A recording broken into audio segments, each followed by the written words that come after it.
અમદાવાદીઓ તમારા માટે સરસ મજાની ગુજરાતી થાળી લઈને આવી ગઈ છું। તો ક્યાં એવી જગ્યા ઉપર કે ત્યાં ના કોઈ રેસ્ટોરન્ટ છે કે ના કોઈ કેફે છે।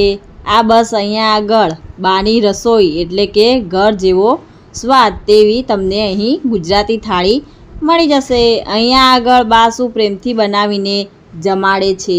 અહીંયા કેટલી વાનગીઓ છે તે તમને સમજાવી દઉં। એક સબ્જી, એક કઠોળ, 5 રોટલી, દાળ ભાત અને ઠંડી ઠંડી છાશ। અહીંયા આગળ બાકી તો લોકો પ્રેમથી જમીને જાય છે તેવી છે બાની રસોઈ। અહીંયા આગળ કંપની તેમજ કારખાનાઓના લોકો 12 વાગ્યા પછી તો અહીંયા તમને ભીડ જોવા મળી જશે। એટલું બધું હાઉસફુલ જાય છે। રોડ ઉપર લારીમાં જે રસોઈ બનાવે છે આખા અમદાવાદ કરતાં પણ ગુજરાતી થાળી તમને સસ્તી મળી જાય। ચાલો ત્યારે હવે અહીંયાનું લોકેશન કહી દઉં। સુરેલિયા હેસ્ટેડ વસ્ત્રાલ અમદાવાદ। બને તેટલું આ વિડીયોને લાઇક કરો, કમેન્ટ કરો અને સબસ્ક્રાઈબ કરો જેથી કરીને બાની રસોઈ આખા અમદાવાદમાં નંબર 1 થઈ જાય।